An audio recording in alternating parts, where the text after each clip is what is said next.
साथियों, स्वागत है आप सभी का एक बार फिर से Kumar Gaurav current affair class notes में। और आपका साथी मैं मनमोहन सविता आज आपके लिए लेकर आया हूं एक बार फिर से आप सभी के मन पसंदीदा क्लास नोट्स जो आपके लिए काफ़ी हेल्पफुल रहते हैं। तो पूरी ईमानदारी के साथ वीडियो को अंत तक अवश्य देखना, और हो सके तो आज मेरे लिए लास्ट में वीडियो के लिए आप क्या करेंगे, एक कमेंट छोड़ेंगे, एक पॉजिटिव कमेंट छोड़ेंगे, जिससे मैं आपके लिए डेली करंट अफेयर नोट्स और भी एनर्जी के साथ आपके सामने रख सकूं। ठीक है मित्रों, तो आइए शुरुआत करते हैं आपके लिए बेहतरीन से करंट अफेयर नोट्स की, जो आपके लिए बहुत ज़्यादा इंपॉर्टेंट है। हो चुका आगाज लड़का, युग बदलने की तैयारी, जीत उसी की होगी जिसका संघर्ष है जारी। ना संघर्ष ना तकलीफ तो क्या खाक मजा है जीने में, अच्छे अच्छे तूफान ढल जाते हैं जब आग लगी उस सीने में। क्वेश्चन हमारा, सुभाष चंद्र बोस प्रतिमा का अनावरण। तो हाल ही में नेताजी सुभाष चंद्र बोस जी की एक प्रतिमा का अनावरण किया गया है। क्या किया गया है? प्रतिमा का अनावरण। और कहाँ पर किया गया है? तो इंडिया गेट पर। ये ब्लैक ग्रेनाइट के द्वारा 28 फीट की ये सुभाष चंद्र जी की एक मूर्ति होगी। और ये किसके तहत बनाई जा रही है? तो सेंट्रल विस्टा पुनर्विकास परियोजना जो चलाई जा रही है, इसके तहत क्या क्या हो रहा है? नया संसद भवन बनाया जा रहा है, और राजपथ का नया नाम भी रखा गया है कर्तव्य पथ, इसी सेंट्रल विस्टा पुनर्विकास परियोजना के तहत। और क्या हुआ है? तो सुभाष चंद्र बोस जी की 28 फीट की जो हमारी ब्लैक ग्रेनाइट के द्वारा एक मूर्ति बनाई गई है, वो सुभाष चंद्र बोस जी की है। किसके द्वारा इसका अनावरण किया गया? तो माननीय नरेंद्र मोदी जी के द्वारा इसका अनावरण किया गया। देखिए मित्रों, जान लेते हैं सुभाष चंद्र बोस जी के बारे में कुछ इंपॉर्टेंट बातें। जैसे फॉरवर्ड ब्लॉक की स्थापना सुभाष चंद्र बोस जी के द्वारा की गई थी 1939 में। हरिपुरा अधिवेशन कब हुआ था? 1938 में। और इसकी अध्यक्षता किसने की थी? सुभाष चंद्र बोस जी ने। पराक्रम दिवस कब मनाते हैं? तो 23 जनवरी को, क्योंकि 23 जनवरी को ही किसका जन्म हुआ था? सुभाष चंद्र बोस जी का। सुभाष चंद्र बोस आपदा प्रबंधन पुरस्कार किसने जीता है? तो ये जीता है प्रोफेसर विनोद ने। ठीक है, अब बात करें इनकी एक बुक, बहुत ही फेमस बुक है इंडियन स्ट्रगल, ये इन्हीं के द्वारा लिखी गई थी। और हाल ही में 2022 में मित्रों क्या दिया गया है? नेताजी अवार्ड। तो ये नेताजी अवार्ड जो दिया गया है, नेताजी के बहुत बड़े फैन शिंजो अबे को दिया गया था। यानी जापान के जो लोग हैं वो सुभाष चंद्र जी को अपना क्या मानते हैं? आदर्श मानते हैं। और इसीलिए यहाँ के पूर्व जो प्रधानमंत्री थे शिंजो अबे, इनको नेताजी अवार्ड से सम्मानित किया गया था। आप सभी को पता होगा कि अब शिंजो अबे इस दुनिया में नहीं है, क्योंकि इनकी गोली मारकर हत्या कर दी गई थी। ठीक है, ये जापान के पूर्व प्रधानमंत्री थे, लेकिन वर्तमान में जापान के प्रधानमंत्री कौन है? फूमियो किशिदो हैं वर्तमान में जापान के प्रधानमंत्री। तो ये सारे फैक्ट आपको क्वेश्चन नंबर फर्स्ट से याद रखने हैं, और आशा करता हूँ आप इस मेहनत को पहचान पा रहे होंगे, समझ पा रहे होंगे। तो वीडियो को लाइक जरूर करना। अगला क्वेश्चन आपके लिए बहुत ज़्यादा इंपॉर्टेंट है, और इसमें आपको तमिलनाडु से संबंधित कुछ महत्वपूर्ण बातों पर चर्चा कराऊंगा, उनके बारे में आपको रिकॉल कराऊंगा। ठीक है, क्वेश्चन हमारा, पुदुमई, कौन सी मित्रों? पुदुमई पेन योजना। तो पुदुमई पेन योजना आप सभी लोग जानते हैं, पेन, और पेन क्या है? शिक्षा से संबंधित होती है। तो ये जो योजना है ये भी शिक्षा से ही संबंधित है। इसके तहत क्या होगा? जितने भी सरकारी स्कूल हैं और इनमें 5 से लेकर 12 तक की जितनी भी छात्राएं हैं, उन सभी को प्रति माह 1000 रुपये सहायता प्रदान किए जाएंगे। और कब तक? कि जब तक कि उनकी ग्रेजुएशन या कोई डिप्लोमा कंप्लीट ना हो जाए, तब तक यहाँ की सरकार उन बच्चियों को 1000 रुपये प्रति माह देगी। तो काफ़ी अच्छी और बेहतरीन सी ये योजना है, जिसे पुदुमई पेन योजना के नाम से जाना जाएगा। ठीक है, और ये किसके? तो तमिलनाडु सरकार। यहाँ पर वर्तमान में कौन है? तो आपके सामने है M.K. स्टालिन, यहाँ के मुख्यमंत्री हैं। किस पार्टी से हैं? तो DMK पार्टी से हैं। ये किस पार्टी से हैं? DMK पार्टी से। इनकी एक हाल ही में ऑटोबायोग्राफी आई थी, जिसका नाम था क्या? उमलिंग ओरुवन। क्या नाम था मित्रों? उमलिंग ओरुवन। ठीक है, अब बात करते हैं तमिलनाडु की। तो हाल ही में नाल मुदन वाल्वी योजना स्टार्ट की गई थी। महिलाओं के लिए नई नीति लाया कौन? राजस्थान, जिसमें सुरक्षा पोषण के तहत नई महिला नीति आई थी। ऐसे ही मिड डे मील के साथ नाश्ता देने वाला पहला हमारा राज्य कौन सा बना? तमिलनाडु। समानता दिवस इन्हीं ने स्टार्ट किया था डॉक्टर B.R. अम्बेडकर की जयंती पर, यानी कि 14 अप्रैल को। तमिलनाडु में क्या किसके रूप में मनाया जाएगा? समानता दिवस के रूप में। नेक्स्ट, T+2 अवार्ड किसे दिया गया है? सत्यमंगलम टाइगर रिजर्व, जो कहाँ पर है? तमिलनाडु में। और अगस्तमलाई, जो मैंने कल आपको बताया था, अगस्तमलाई टाइगर रिजर्व, माफ करना, अगस्तमलाई हाथी रिजर्व कहाँ पर है? तो ये भी तमिलनाडु में है। ऐसी अम्मा क्लिनिक कहाँ पर है? तो तमिलनाडु में है। यहाँ के कुछ नेशनल पार्क देख लीजिए, जैसे मुर्दमलाई और मन्नार की खाड़ी, ये सारे नेशनल पार्क कहाँ पर है मित्रों? तो तमिलनाडु में ही है। और तमिलनाडु में ही क्या खोला गया है? तो खोला गया है डुगोंग संरक्षण केंद्र। क्या खोला गया है मित्रों? डुगोंग संरक्षण केंद्र। इसी के साथ साथ जो हमारे 75वें नंबर के नए ग्रैंड मास्टर बने हैं वी प्रणव, ये भी कहाँ के हैं मित्रों? तो ये भी चेन्नई तमिलनाडु के हैं। यहाँ पर ही मैट्टूर बांध है जो कावेरी नदी पर बना है, मदुरई है यहीं पर, और ये किस नदी के किनारे? बेगई नदी के किनारे। और मदुरई को मंदिरों के शहर के नाम से जाना जाता है। यहाँ पर लोकसभा सीटों की संख्या है 39, राज्यसभा सीटों की संख्या है 18 और विधानसभा सीटों की संख्या है 234। तो ये सारे फैक्ट आपको हमारे तमिलनाडु से याद रखने थे और आशा करता हूँ आपको ये सारे फैक्ट अच्छे लग रहे होंगे, पसंद आ रहे होंगे। अगर जरा से भी फैक्ट अच्छे लग रहे हो तो दोस्तों के साथ इस वीडियो को शेयर करना और लाइक किए बिना तो जाना ही मत। ठीक है, बढ़ते हैं आगे। क्वेश्चन नंबर 3 है आपके लिए कि सर्वश्रेष्ठ गंतव्य का अंतर्राष्ट्रीय पुरस्कार। कैसा मित्रों? सर्वश्रेष्ठ गंतव्य का अंतर्राष्ट्रीय यात्रा पुरस्कार किसे दिया गया है? पश्चिम बंगाल को। ये 2023 का किसे दिया जाएगा? पश्चिम बंगाल को। और ये पुरस्कार किसके द्वारा दिया जाएगा? तो वर्निल के द्वारा ये पुरस्कार दिया जाएगा। ठीक है, ये क्यों दिया जाएगा? तो संस्कृति के विकास के लिए दिया जाएगा कि यहाँ पर संस्कृति का विकास के लिए कितना काम चल रहा है, तो उसके लिए मित्रों अंतर्राष्ट्रीय यात्रा पुरस्कार से सम्मानित किया गया है पश्चिम बंगाल को। पश्चिम बंगाल के वर्तमान में मुख्यमंत्री कौन है? तो ममता बनर्जी। कौन है? अपनी दीदी।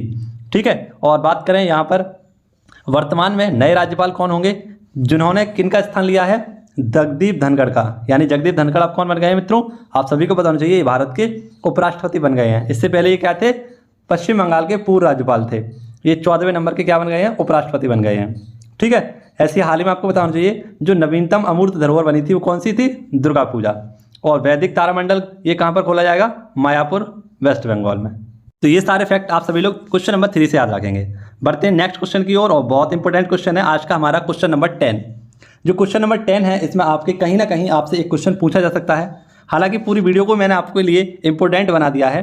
अगर आप वीडियो को अवश्य पूरा देखते हैं तो कहीं ना कहीं आपको ये बहुत ज़्यादा हेल्पफुल करने वाला है। आइए बढ़ते हैं क्वेश्चन नंबर 4 पर। टीबी मुक्त अभियान। कौन सा मित्रों? टीबी मुक्त अभियान। हालांकि आप सभी को पता है ये काफ़ी पुराना अभियान है, लेकिन हाल ही में इसका क्या किया गया है? पुनः से इसको शुरू किया गया है। ठीक है, और इसका लक्ष्य आप सभी को बताइए कि टीबी हारेगा देश जीतेगा, यानी कि इसका टारगेट क्या रखा गया है? 2025। तो 2025 के मात्र अब 3 साल ही बचे हैं, लगभग 2.5 साल ही बचा है। तो इसके चलते जो हमारी नई राष्ट्रपति बनी है इन्होंने टीबी मुक्त अभियान को रीस्टार्ट किया है। किसके द्वारा? द्रौपदी मुर्मू जी के द्वारा। ये ठीक है, आप सभी को याद रखना है। ये झारखंड की क्या रह चुकी हैं मित्रों? तो झारखंड की ये रह चुकी हैं राज्यपाल। ठीक है, पहली महिला राज्यपाल थी ये झारखंड की। इसी के साथ साथ ये सेकंड महिला राष्ट्रपति हैं। इसी के साथ साथ ये फर्स्ट आदिवासी महिला राष्ट्रपति हैं और झारखंड से बनने वाली ये पहली राष्ट्रपति हैं। ये भी बात आपको याद रखनी है। इसकी टैगलाइन क्या थी? टीबी हारेगा देश जीतेगा।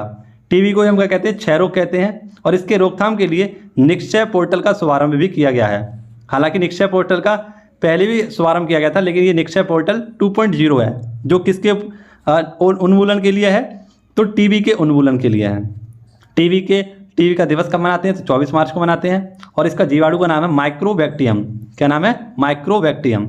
अगर हम बात करें कि मलेरिया उन्मूलन कब मनाते हैं, तो ये मलेरिया जो उन्मूलन है 2030 का इसका लक्ष्य है। और मलेरिया दिवस कब मनाते हैं? तो ये मनाते हैं हम 2025, या मलेशिया की जगह कर लेना मलेरिया। ठीक है, नेक्स्ट क्वेश्चन आपके सामने question number 5। Quick response surface to air missile. तो हाल ही में quick response surface to air missile का हाल ही में चांदीपुर उड़ीसा से क्या किया गया है? सफल परीक्षण किया गया है। क्विक का मतलब होता है त्वरित, रेस्पॉन्स का मतलब होता है प्रक्रिया, और सरफेस का मतलब होता है सतह, एयर का मतलब होता है हवा। तो त्वरित प्रक्रिया सतह से हवा तक ये गमन करने वाली है और चलते चलते क्या करेगी? ये पिन पॉइंट पर सटीकता से वार करेगी और उसको नस्ते नाबूद कर देगी। ठीक है, बात करें यदि डीआरडीओ की, तो आप सभी को पता है डीआरडीओ अपने परीक्षण कहाँ से करता है? तो ये करता है चांदीपुर से। और डीआरडीओ की बात करें तो defence research and development organisation, इसका हेडक्वार्टर कहाँ पर है? दिल्ली में। और इसके वर्तमान में नए अध्यक्ष कौन बने हैं? तो समीर बी कामत। कौन बने हैं मित्रों? समीर बी कामत। किसके स्थान पर आए हैं? ये सतीश रेड्डी जी के स्थान पर आए हैं। नेक्स्ट क्वेश्चन आपके सामने क्वेश्चन नंबर 6। 26 देशों के लिए काउंटर रैनसमवेयर अभ्यास का आयोजन किया गया है। तो हाल ही में भारत और ब्रिटेन ने मिलकर एक वायरस है जिसका नाम है रैनसमवेयर।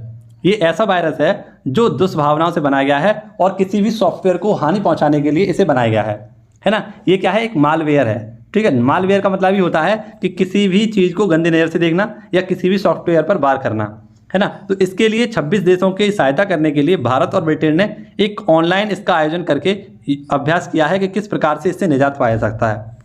ठीक है, तो आप सभी को केवल याद रखना किसके मध्य हुआ था? भारत और ब्रिटेन के मध्य में। अब कुछ इंपॉर्टेंट फैक्ट देख लीजिए, जैसे कि रिम्पैक 2022। तो रिम्पैक युद्धाभ्यास हुआ था और इसमें भारत की तरफ से INS सतपुड़ा ने भाग लिया था। और ये कहाँ पर हुआ था? तो अमेरिका का एक प्रांत है जिसका नाम है हवाई द्वीप। ये हवाई द्वीप, इसकी राजधानी है होनोलुलु। क्या नाम है? होनोलुलु। और यहीं पर हमारा कौन सा एक ज्वालामुखी है जिसका नाम है मोना लोआ ज्वालामुखी। इसी के साथ साथ कौन सा ज्वालामुखी है? किलौआ ज्वालामुखी। ये दोनों के दोनों ज्वालामुखी कहाँ है? हवाई द्वीप होनोलुलु में। ठीक है। इसी के साथ पिच ब्लैक, इसमें ये कहाँ पर हुआ था? ऑस्ट्रेलिया में। वज्र प्रहार और युद्धाभ्यास ये किसके मध्य होते हैं? भारत और यूएसए के मध्य होते हैं। ठीक है। अब ब्रिटेन की बात करें तो ब्रिटेन की राजधानी क्या है? लंदन। और आप सभी को पता है कि रानी एलिजाबेथ का भी निधन हो चुका है, तो इसके बारे में हम विस्तार से कल जानेंगे। ठीक है। आइए अगला क्वेश्चन देखते हैं। क्वेश्चन नंबर 7 क्या कह रहा है आपका? बहुत ही इंपॉर्टेंट क्वेश्चन, और इसके कुछ इंपॉर्टेंट ललन टॉप क्वेश्चन आपको याद रखने हैं। क्वेश्चन हमारा, रामचंद्र मांझी का निधन। तो ये रामचंद्र मांझी बिहार के एक लोक नृत्यक थे, और इन्होंने एक फेमस नृत्य नाच कैटेगरी का जनक कहा जाता है। ये एक डांस है जिसका नाम है लौंडा नाच, इसके प्रतिपादक थे, और इन्हें इसके लिए 2021 में क्या दिया गया था? पद्मश्री पुरस्कार से भी सम्मानित किया गया था। ये जो लौंडा नाच होता है इसमें महिलाओं के कपड़े पहनकर पुरुष नाचते हैं। ठीक है। अब हाल ही में कुछ अन्य निधन हुए हैं, जैसे कि साइरस मिस्त्री, ये टाटा के चेयरमैन थे, इनका हाल ही में निधन हुआ था। पंडित बिरजू महाराज कथकली के फेमस डांसर थे, इनका निधन हुआ था। सापुर जी पालुन जी इस सार्वजनिक उपक्रम के प्रतिपादक थे, इनका भी निधन हुआ था। कृष्ण कुमार कुनाथ यानी के ये प्रसिद्ध सिंगर थे, इनका निधन हुआ था। सिद्धू मूसेवाला ये प्रसिद्ध पंजाबी गायक थे, इनकी भी गोली मारकर हत्या कर दी गई थी। Lata Mangeshkar the legend of India, Bharat की कोकिला, और इनका भी निधन हो गया था। नेक्स्ट है पंडित रविशंकर, और ये थे संतूर वादक, इनका भी हाल ही में निधन हो गया था। तो ये प्रमुख निधनों की एक लिस्ट आपके लिए छोटी सी थी। आगे बढ़ते हैं। अगर आप सभी भी अपने नंबरों को पक्का करना चाहते हैं तो इस वीडियो को अंत तक अवश्य देखिएगा, कुछ ना कुछ आप इस वीडियो से सीख कर ही जाएंगे। ठीक है। क्वेश्चन है हमारा क्वेश्चन नंबर 8, भूपेन हजारिका। तो भूपेन हजारिका आप सभी को पता होना चाहिए, हाल ही में गूगल के द्वारा इनकी 96वीं वर्षगांठ पर क्या बनाया है? ये बनाया है गूगल ने डूडल बनाया है। क्या बनाया है? डूडल। ठीक है। भूपेन हजारिका की बात करें तो इनका जन्म हुआ था सादिया, और ये सादिया कहाँ पर पड़ता है? असम में। ये एक फेमस संगीतकार थे, एक डायरेक्टर थे, इसके साथ साथ ये कवि भी थे। इनको 2019 में भारत रत्न से भी सम्मानित किया गया था। जब 3 महान व्यक्तियों को क्या दिया गया था? भारतीय सम्मान, सर्वोच्च सम्मान दिया गया था 2019 में, तो उसमें भूपेन हजारिका भी शामिल थे। ये असम के क्या हैं? फेमस गायक भी हैं। अगर हम बात करें और इसके साथ साथ किन्हें दिया गया था, तो प्रणब मुखर्जी को दिया गया था, और नानाजी देशमुख को भी दिया गया था। ढोला सादिया पुल इन्हीं के नाम पर बनाया गया है, जिसका नाम अब क्या हो जाएगा? भूपेन हजारिका पुल। ऐसे 2019 में किसे किसे दिया गया था भारत रत्न? तो प्रणब मुखर्जी, भूपेन हजारिका और नानाजी देशमुख को।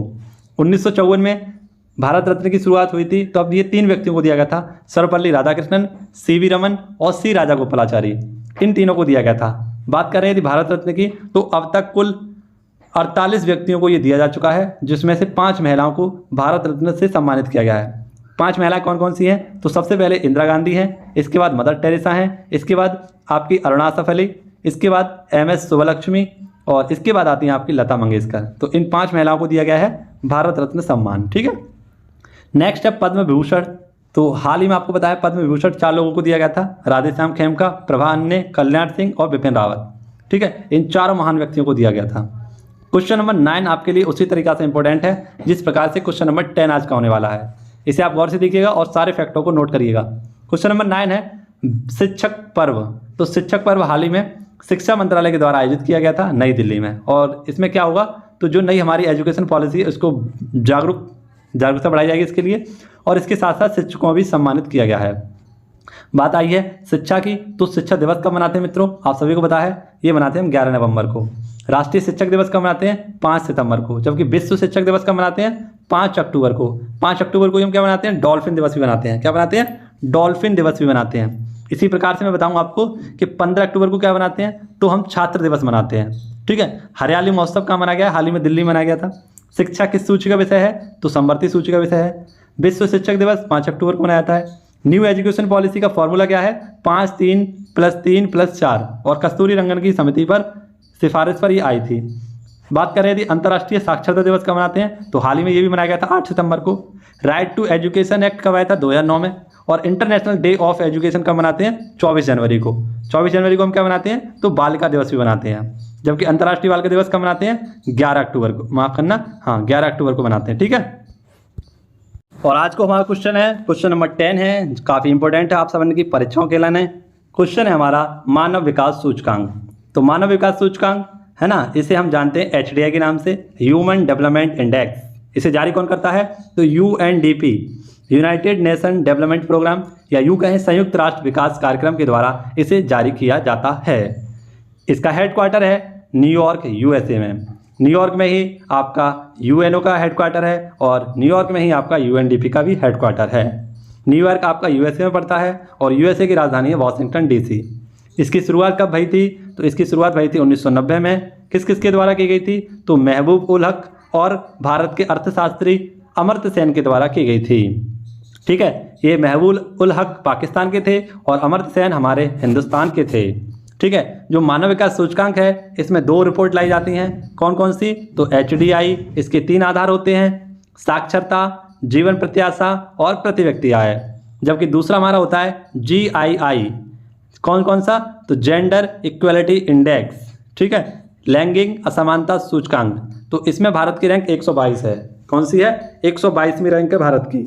जबकि मैं बात करूं आपसे मित्रों कि HDI में भारत की रैंक क्या है, तो HDI में भारत की रैंक इस बार क्या है? 132 है। लेकिन इससे पहले क्या थी 2021 में? 131। अब आप पूछेंगे सर टॉपर कौन है? तो टॉपर यानी पहले स्थान पर है स्विट्जरलैंड, दूसरे स्थान पर है नॉर्वे और तीसरे स्थान पर है आइसलैंड। और सबसे नीचे कौन है मित्रों? तो दक्षिणी सूडान। और दक्षिणी सूडान किसकी राजधानी है? जुबा। जुबा की राजधानी क्या है? माफ करना, दक्षिणी सूडान की राजधानी क्या है? जुबा। ठीक है, और दक्षिणी सूडान आपने कहीं ना कहीं ये नाम सुना है। तो जो हमारा यूएनओ है उसका 193वां देश कौन सा है? दक्षिणी सूडान है, जो कि अफ्रीका महाद्वीप में पड़ता है। ठीक है, अब आप कहेंगे हमारा लल्ला पाकिस्तान कहाँ पर है? तो नल्ला पाकिस्तान है आपका 161वें स्थान पर। ठीक है, तो लल्ला की पाकिस्तानी हमारे से ज़्यादा खराब है। ठीक है, रैंक हमारे से खराब है। अब हमारे कुछ अन्य सूचकांक देख लेते हैं, जैसे प्रेस फ्रीडम इंडेक्स। भारत की रैंक 150 है। एक 50 साल का बुड्ढा क्या कर रहा है? प्रेस कर रहा है। इस प्रकार से हम याद रख सकते हैं। खुशहाली इंडेक्स 136 है। शांति सूचकांक में 135 है। पर्यावरण प्रदर्शन सूचकांक में बिल्कुल अंतिमवें स्थान पर है 180वें। जेंडर गैप इंडेक्स 135वां स्थान। हंगर इंडेक्स 101वां स्थान और भ्रष्टाचार सूचकांक में है 85वीं रैंक। तो ये हमारे कुछ क्वेश्चन आपको मैंने बहुत ही सरलतापूर्वक समझाने की कोशिश की है और आप लगातार इन वीडियो के साथ जुड़े हुए हैं तो आप सभी के लिए काफ़ी हेल्पफुल वीडियो रहती है। ठीक है, तो जितना हो सके वीडियो को शेयर करना। मिलेंगे आपसे अगली वीडियो में, तब तक के लिए घर पर रहें, सुरक्षित रहें और आपसे मिलना होगा अगली वीडियो में। धन्यवाद। जय हिंद, जय भारत।